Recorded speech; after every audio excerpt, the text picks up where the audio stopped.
being responsible with understanding your tax bracket, understanding all this, because if you make $1,000 in a W-2 job, you're only going to get $600. You're taking the taxes out right there. With land flipping in particular, the numbers get so big. So you make $50,000 on a deal, you're going to owe a lot of taxes. Making sure you're not just recycling your money into more deals. It sounds great. It's like, okay, I'm not giving any of the profit to anyone else. I'm just putting it in. And it can put you in a really poor position when we're buying mobile home parks. We get what's called bonus depreciation. So let's say we buy $1 million mobile home park. We only put $200,000 down for that $1 million property, and we can write off $500,000. If you're not making that much money, don't worry about reducing your taxes. Like, your focus should be on, how do I get my business to making $500,000 a year, $1 million a year?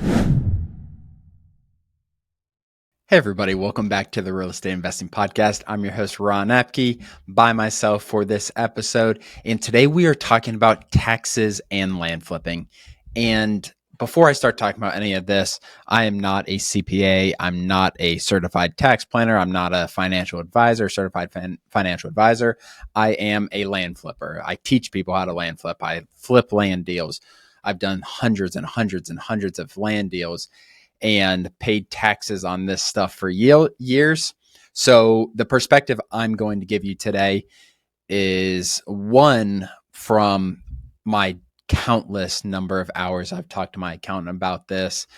Number two is just my experience. Like, when I get my tax bill, everything like that, talking about my experience with this. Again, not a CPA by any means, but let's get to it. The first thing I wanted to touch on is not even land flipping. It's being an entrepreneur. When you are an entrepreneur, you're going to have the responsibility to obviously file taxes and then pay taxes at the end of each year. And one of the things is being responsible with understanding your tax bracket, understanding all this, because whatever it is, you go sell something and make $1,000 on it, you're going to see $1,000 right away. Where if you make $1,000 in a W-2 job, you're only going to get $600 or whatever. They're taking the taxes out right there. So that is the first thing, is like, you need to plan for this stuff. It's extremely important to plan for it, because to doing things legally, like, you will be taxed on any of the money that you make. So make sure that you have that. And with land flipping in particular, the numbers get so big. So you make $50,000 on a deal, you're going to owe a lot of taxes. But again, when I'm talking about this, I'm talking about being an entrepreneur in general. There's just another level of responsibility that you don't have to worry about when you're in a W-2 job, because that W-2, you get your tax documents at the end of the year. You file those. You can do it on TurboTax. It's not that easy when you're doing this yourself, when you're doing land flipping, when you're doing significant amount of deals. It's not that easy. Where, like I said, with a job, it's pretty simple doing your taxes. And a lot of times you have a refund. When you're an entrepreneur, you're typically not going to get a refund. So going from there, I want to talk about land flipping in particular. I talked a little bit about entrepreneurship, but land flipping, and how is land flipping looked at from a tax perspective. So for this example, let's just say you buy a property for $100,000 and sell it for $200,000. Or we'll say we'll buy a property for $100,000 and you go and sell this for $200,000. It does not matter with land flipping. The main thing that the government looks at is your intent when you are buying something. So if your intent when buying something is to flip it, whether it's a pair of shoes or a piece of land or any other real estate, if your intent when you buy it, that is not going to be, you're not going to get capital gains on that if you hold it for more than a year. It's not inventory. If you buy it at the end of the year, $100,000 property at the end of the year, that is not a write-off. That is just $100,000 of inventory. That's the key. It is the property when you're flipping something is looked at as inventory. And this is the same as if a shoe company bought $1 million of shoes on December 23rd at the end of the year. That is not a write-off for that year. That is inventory. And when they go and sell each product, the difference, what you're getting taxed on, is the profit on that product. So you buy a property, whether you buy it on January 1st or you buy it on December 31st, it does not matter.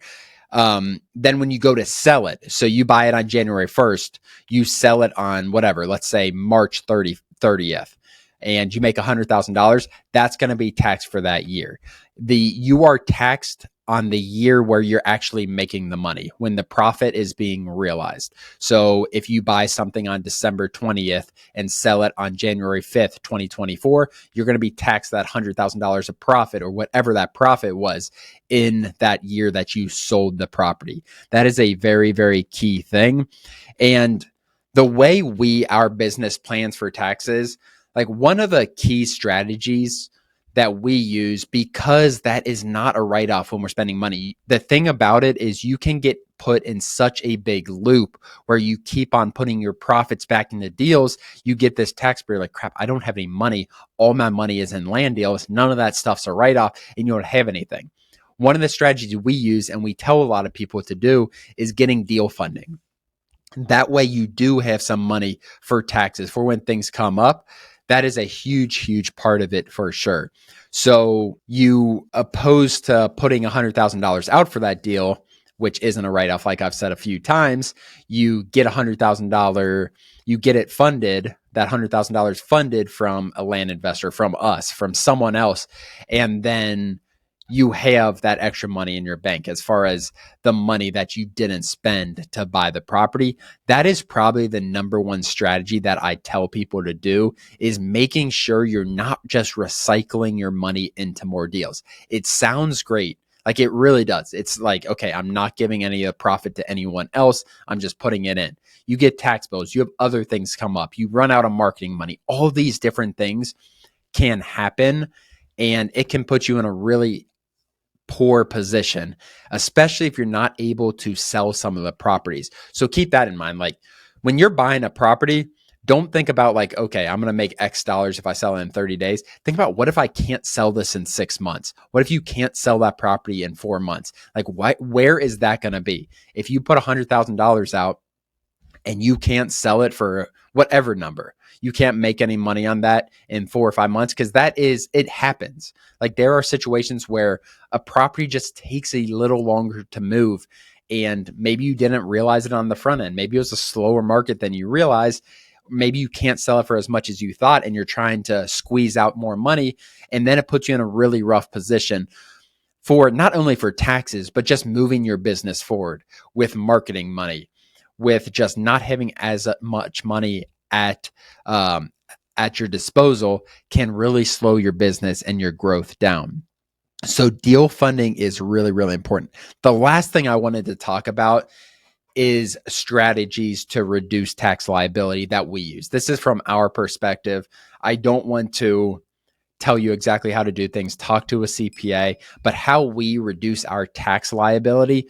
One is we are deemed real estate professionals, which give us a lot of additional benefits with when we're buying real property, when we're buying mobile home parks. We've bought mobile home parks, we've bought apartment buildings. When we buy those things, we get what's called bonus depreciation, where we can write off a lot of that property in the first year. So let's say we buy $1 million mobile home park, we put $200,000 down. A lot of times mobile home parks will depreciate 50 or 60%.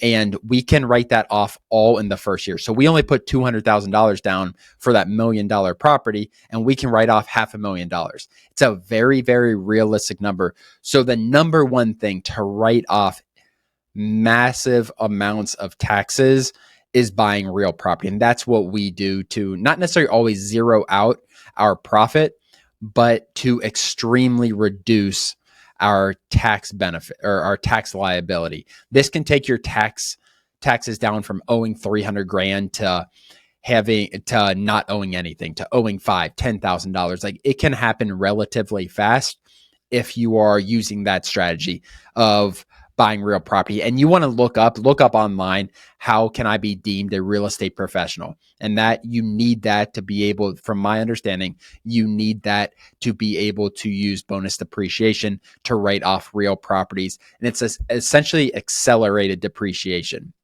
where a normal property might depreciate over 27 years or something. You can do all of that depreciation depreciation in the first year. And that's why it is so powerful. You're writing off 27 years of depreciation in the first year, in the second year, and you can do this and it will roll over. So let's say you have $500,000 of write-offs and you only have a couple $100,000 of tax, or whatever it is. You only have a couple $100,000 of profit or income, then you're going to have that additional few $100,000 that will roll over to the next year. The other thing we do is file as a S-Corp, and that's where we have to be on payroll, and it reduces our tax liability some. We're able to have us on payroll. There's other write-offs that you have with that. Our accountant says don't file as an S-Corp unless your business is making $50,000, which we're obviously well past that, but just have that in the back of your mind. It's June right now, getting close to July. So it's something that you want to have in your mind. And that's why I did this episode today, is I want you to think about this going in, or as we get to the second half. We're about to be in quarter 3 of 2024. And if you're killing it this year, think about how can I reduce my tax liability for 2024? Because you still have 6 months to do that. You have plenty of time to reduce your tax liability for 2024, even if you have done nothing up to this point, but you've made $300,000, $400,000, $500,000. The other thing I want to touch on is if you're not making that much money, as far as like if you're making $100,000, $150,000 in land, don't worry about your taxes. I'm not saying don't worry about like planning on paying them or how to pay them. I'm saying don't worry about reducing your taxes. Like that's not what your focus should be on. Your focus should be on how do I get my business to making $500,000 a year, $1 million a year. That's where your time and effort is going to be in a better spot. If you're only making $100,000, $150,000, even up to like $250,000, I kind of say like, don't worry too much about reducing your tax liability at that point. But if you start making $300,000, $400,000, $500,000 in land, your tax liability is going to be pretty high, and you need to be thinking about how to reduce that. Other than that, guys, let me know what your thoughts are if you're watching on YouTube in the comments below. Appreciate you guys listening. If you're listening on Spotify or Apple, leave us a review, share this with a friend, put it on your Instagram story. Other than that, thank you so much. We'll see you next time.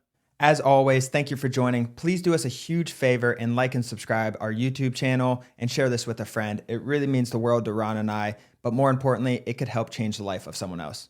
Thanks for joining, and we'll see you next episode.